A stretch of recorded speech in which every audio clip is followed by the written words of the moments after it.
Hello बच्चों, let's see this question. Assertion कह रहा है nitration of aniline can be done conveniently by protecting NH2 group through acetylation. और reason कह रहा है कि acetylation of aniline results in the increase electron density in the benzene ring. और assertion reason के बेसिस पे जो चार कन्वेंशनल ऑप्शंस होते हैं हमारे पास, वो हमारे पास ऑप्शंस के तौर पे गिवन है। ठीक है, तो चलिए इस क्वेश्चन को सॉल्व कर लेते हैं बच्चों। और सबसे पहले तो ये देखते हैं कि इस क्वेश्चन को सॉल्व करने के लिए हमें कौन से की कॉन्सेप्ट की जानकारी होनी चाहिए। देखिए, जब हम की कॉन्सेप्ट की बात कर रहे हैं बच्चों, तो ये सवाल बहुत ही स्पेसिफिक है और ये हमसे पूछा गया है नाइट्रेशन ऑफ एनिलीन के बारे में। तो अगर हमें नाइट्रेशन ऑफ एनिलीन के बारे में चीजें पता है तो we can easily solve this question. सबसे पहले तो ये देख लेते हैं कि नाइट्रेशन ऑफ एनिलीन जब हम करा रहे हैं तो उसमें प्रोडक्ट क्या क्या बनते हैं। अब देखिए, जब एनिलीन की हम बात कर रहे हैं, इसका मतलब हम बात कर रहे हैं बेंजीन रिंग, और बेंजीन रिंग के ऊपर लगा हुआ है NH2 ग्रुप। इस NH2 ग्रुप के पास लोन पेयर ऑफ इलेक्ट्रॉन्स है, so it will be donated towards the ring, जिसकी वजह से ये ऑर्थो पैरा डायरेक्टिंग ग्रुप, मतलब ऑर्थो पैरा डायरेक्टिंग NH2 जो होता है वो ऑर्थो पैरा डायरेक्टिंग ग्रुप की तरह बिहेव करता है। अब देखिए, हमने इसका कराना है नाइट्रेशन। ठीक है, तो हम इसके नाइट्रेशन के लिए हम क्या ले लेते हैं, हम ले लेते हैं HNO3, साथ में ले लेते हैं H2SO4। और ये जो रिएक्शन है ये अराउंड 288 केल्विन पे कराई जाती है। अब यहाँ से जो प्रोडक्ट मिलते हैं वो एक्चुअली हमारा पॉइंट ऑफ कंसर्न होगा। सबसे पहले तो, क्योंकि ऑर्थो पैरा डायरेक्टिंग ग्रुप है, तो बढ़िया बात होगी यहाँ पर कि हमें पैरा प्रोडक्ट जो होगा वो बहुत ही ज्यादा अमाउंट में मिलने वाला है। 51% ऑलमोस्ट पैरा जो होता है, पैरा प्रोडक्ट वो मिलता है, पैरा नाइट्रो एनिलीन।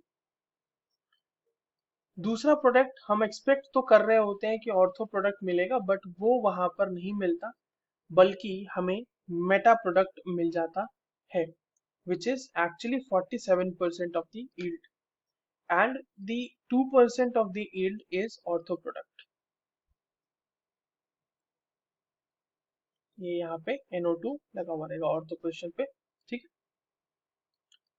अब देखिए इसमें कंसर्न क्या है कि क्योंकि हमारे पास 51% मेजर प्रोडक्ट है पैरा वाला, एक तो इसकी यील्ड कम है और दूसरा इसका जो एक कॉम्पिटिटिव प्रोडक्ट है वो है मेटा वाला, वो बहुत ज्यादा मिल रहा है।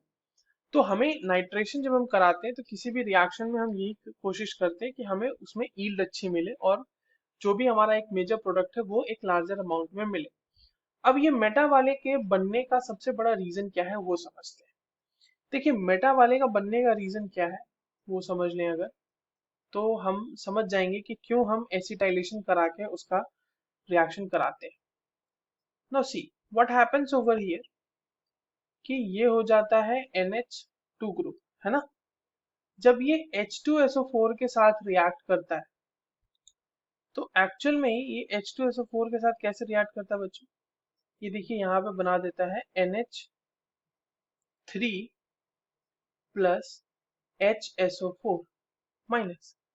जहां पे NH2 एक प्लस एम इफेक्टिंग ग्रुप था, प्लस एम शो कर रहा था, वहीं पर अब ये जब प्लस NH3 हो जाएगा बच्चों, तो इसका बेसिकली इलेक्ट्रॉन विड्रॉइंग नेचर हो जाएगा, क्योंकि ये माइनस आई के थ्रू, सॉरी, ये यहाँ पे NH3 होगा। Let me make this structure completely first. या तो माइनस आई के थ्रू ये जो होगा इलेक्ट्रॉन डेंसिटी को अपनी तरफ खींचेगा। Basically what it will do, it will deactivate the ring towards the reaction. और जब ये HNO3 के साथ रिएक्शन करेगा, तो बेसिकली यहाँ पर बनता है प्रोडक्ट ऐसा, NH3 प्लस HSO4 माइनस, और मेटा डायरेक्टिंग ग्रुप की तरह ये एक्ट करता है।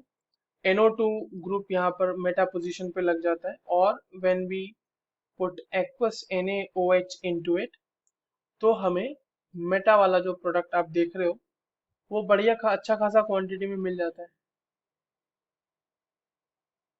ना। ये वाला मेटा नाइट्रो एनिलीन है।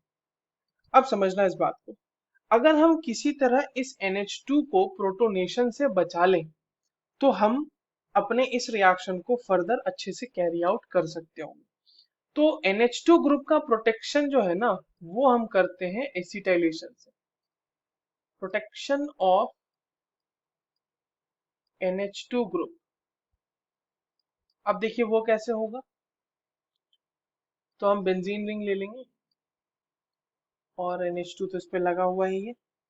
इसका सबसे पहले रिएक्शन हम करा देंगे एसिटिक अनहाइड्राइड के साथ, हीट करेंगे तो एसिटाइलेशन हो जाएगी और ये इस NH2 ग्रुप को प्रोटेक्ट कर लेगा। देखिए इस तरह से NH C double bond O CH3. Now this lone pair of electron is in resonance with this and it is also in resonance with this entire ring. तो ये जो अब इसके प्रोटोनेशन की मतलब इसके प्रोटोनेट होने की टेंडेंसी जो है वो कम हो गई है। दिस इज बेसिकली एसिटिनलाइड, और इसके प्रोटोनेशन की टेंडेंसी क्योंकि कम हो गई है तो अब ये HNO3 के साथ रिएक्ट करेगी H2SO in presence of H2SO4। ठीक है, अब आप एक चीज ये भी देख सकते हैं कि यहाँ पर जो प्रोटोनेशन की टेंडेंसी ज्यादा हो जाएगी ऑक्सीजन की एज कंपेयर टू नाइट्रोजन, क्योंकि नाइट्रोजन का लोन पेयर उसके साथ रेजोनेंस में है और ऑक्सीजन के ऊपर उस रेजोनेंस की वजह से पार्शियल नेगेटिव चार्ज आ जाएगा। तो जो हमारा रिंग है वो एक्टिवेट तो हो ही गया है, उसके ऊपर रिंग डेंसिटी, रिंग के ऊपर जो इलेक्ट्रॉन डेंसिटी है वो नाइट्रोजन की वजह से तो बढ़ रही है ना, क्योंकि लोन पेयर रेजोनेंस में है, रिंग के साथ भी है। तो और यहाँ पर हमारे पास NH, इसको मैं COCH3 लिख देता हूँ बच्चों। पैरा प्रोडक्ट हमारा डोमिनेटिंग होगा। क्यों पैरा प्रोडक्ट डोमिनेटिंग होगा हमारा, या फिर इसको आप मेजर लिख लें, क्योंकि देखिए ऑर्थो पोजीशन पे उसको हिंड्रेंस फील होगी इन सब्स्टिट्यूशन, बट यहाँ still a very small amount of this product also gets formed in this reaction. ठीक है, but the major product is this. तो ये सारी चीजें हमने देख ली कि प्रोटेक्शन करा के हम एक्चुअली इसका जो है प्रोडक्शन बढ़ा सकते हैं, and this comes around around 98% of yield. अब देखिए असर्शन क्या कह रहा है कि aniline can be conveniently nitration of aniline can be done conveniently by protecting NH2 group through acetation. बिल्कुल सही बात है। और acetylation of aniline results in the increase of electron density in the benzene ring. Yes, this is also true, क्योंकि जब वो acetylation नहीं हुआ था तो वो NH2 ग्रुप बेसिकली कन्वर्ट हो जाना था NH3 पॉजिटिव में, which was actually reducing the electron density from the ring. So reason is also true. So assertion and reason are true, and as reason is the correct explanation for the assertion. So the correct answer will be option number 1. I hope you understood this well. All the very best.